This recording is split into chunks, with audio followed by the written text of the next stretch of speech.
आज आपण AI tool आणि त्याच्याबद्दलची संपूर्ण काल्पनिक शक्ती काय वापरली जाते आणि त्याचा उपयोग वेगवेगळ्या क्षेत्रांमध्ये कसा केला जातो। व्हिडिओ बेस व्हावं लागणार आहे। व्हिज्युअल आणि ऑडिओ स्वरूपामध्ये, दृकश्राव्य माध्यमाच्या स्वरूपात इथून पुढे प्रत्येकाला येणं गरजेचं राहणार आहे आणि ही गोष्ट एआय टूलनं आपल्यासाठी खूप सोपी केलेली आहे। नवीन कुठलीही गोष्ट ज्याला निर्माण होते त्याला त्याचे काही फायदे असतात, त्याचे काही तोटे असतात। अलर्ट राहायला पाहिजे। इथून पुढे कुठलाही व्हिडिओ आपल्या समोर आल्यानंतर तो फेक आहे का, तो ओरिजिनल आहे का, तो डुप्लिकेट आहे का, याची खात्री करणं तेवढंच गरजेचं राहणार आहे।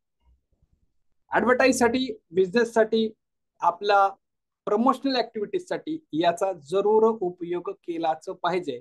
आणि याच्यामुळे आपला वेळ वाचणार आहे, आपले पैसे वाचणार आहेत, आपले श्रम वाचणार आहेत आणि इन्स्टंट रिझल्ट की जो आपल्या कल्पनेत पण नव्हता याही पेक्षा सुंदर रिझल्ट आपल्याला ऑडिओ व्हिडिओच्या माध्यमातून ॲडव्हर्टाइजसाठी वापरून लोकांपर्यंत पोहोचण्यासाठी, त्यांना आपल्या प्रॉडक्ट आणि सर्व्हिसेस घेण्यासाठी प्रवृत्त करण्यासाठी, गाईड करण्यासाठी, मदत करण्यासाठी, अवेअरनेससाठी, कन्सिडरेशनसाठी नवे नवे पुढे जाऊन त्या लोकांना परचेस स्टेजला आणण्यासाठी या सगळ्याचा उपयोग आपल्याला खुबीनं करता येणार।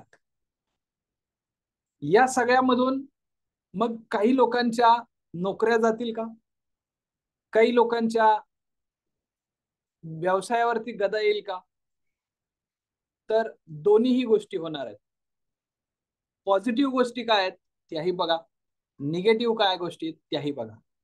जे लोक काळाबरोबर राहतील, नवे काळाच्या पुढे राहतील, तो थॉट प्रोसेस डोक्यात असेल, त्या लोकांना या गोष्टीचा आनंद होईल। ज्या लोकांमध्ये मरगळ आहे, ज्या लोकांमध्ये शिथिलता आहे, ज्या लोकांमध्ये अजूनही काहीतरी करण्याची धारणाच होत नाही आहे, किंवा ठेविले अनंती तैसेची राहावे चित्ते असू द्यावे समाधान, अशा मनस्थितीमधले जे लोक आहेत ना, ते लोक म्हणतील काय कलियुग आहे बाबा, काही होईल। त्यांच्यासाठी हे एआय नाहीच आहे। थोडस मागे जाऊन आपण बघूया, ज्या ज्या वेळेला नवीन काही आलं त्या त्या वेळेला बदलतं राहिलं ते लोक टिकले। ज्या लोकांनी स्वतःला बदललंच नाही ते मात्र जाग्यावर संपले। घोडागाडीत आपणही बसलेलो आहे। रिक्षा आल्यानंतर असं वाटलं की घोडागाडी संपली, त्यांच्यावर गदा आली, असं होईल तसं होईल, पण काळाबरोबर घोडा सांभाळणं अवघड आहे। हे ज्यावेळेला कळालं त्यावेळेला त्या लोकांनी घोडा बदलला, रिक्षा घेतली। पेट्रोलवरची परवडत नाही, कालांतरानंतर आता ती सौर ऊर्जेपर्यंत आलेली आहे, लोकांनी त्याच्यातही बदल केला। म्हणून रिक्षा बंद झाली का? नाही, तीही चालू आहे। पण घोडागाडी मात्र आता कुठंतरी दिसते, कारण ती आता म्युझियम सारख्या ठिकाणी ठेवायची गोष्ट झालेली आहे। जसजसं पुढे जाऊ तस तसं नवीन अपॉर्च्युनिटीज येतील, नवीन बिझनेसची दालनं आपल्यासाठी उघडलेली असतील। आज आपल्याला जर हे कळलंय की याची गरज मार्केटला 100% आहे, तर आपण ते शिकायला पाहिजे, पुढे गेलं पाहिजे, आपली कामं करून इतरांची कामं करून सुद्धा 4 पैसे अजून वाढवता येऊ शकतील, हा माइंडसेट ठेवला पाहिजे।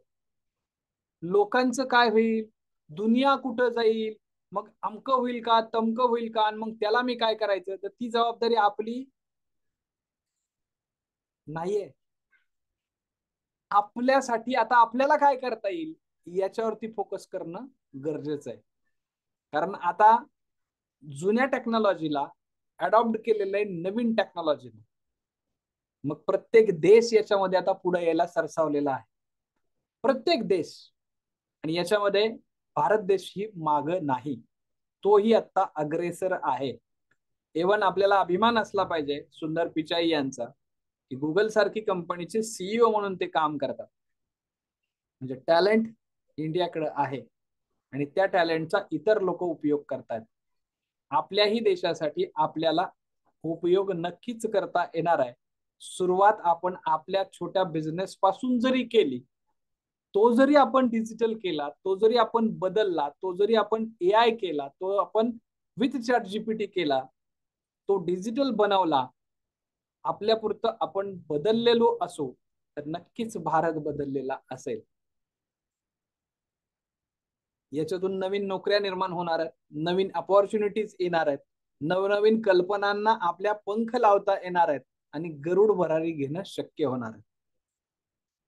आता याचा काही लोक फेक म्हणून यूज करतील, काही लोक त्याचा डमी म्हणून यूज करतील.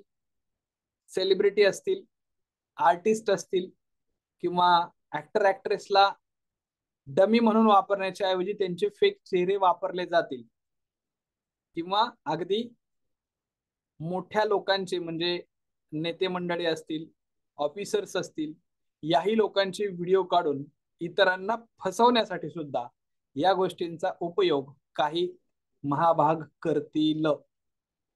पण त्यांना त्याच्यासाठी शिक्षाही मजबूत असेल. सापडल्यानंतर सगळ्याच गोष्टी उघड पडल्यानंतर त्याची मोठी किंमत त्यांना मोजावी लागेल.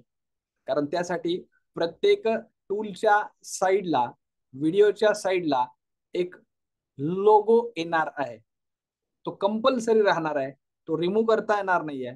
आणि त्यामुळे जर तुम्हाला तुमच्या कोणत्याही व्हिडिओवरती लोगो दिसला तर समजून जायचंय की हा एआय न बनवलेला आहे. माहिती आणि तंत्रज्ञानाचा वापर करून लोकांपर्यंत तुमची ऍडव्हर्टाईज, प्रॉडक्ट, सर्व्हिस, तुम्ही तुमचं नॉलेज शेअर करण्यासाठी याचा जरूर उपयोग करा. निगेटिव्ह चर्चा करण्यामध्ये, विचार करण्यामध्ये आपला वेळ घालवूच नका. कारण आता आपल्याला वेळ दिला पाहिजे एआय टूल वरती. पॉझिटिव्ह काय करता येऊ शकतं याचा विचार करा. काडीपेटी तुमच्या हातामध्ये दिलेली आहे, त्यांनी ज्ञानाचा दिवा पेटवा, दुसरं काहीही पेटवू नका. खूप खूप धन्यवाद. खूप खूप धन्यवाद.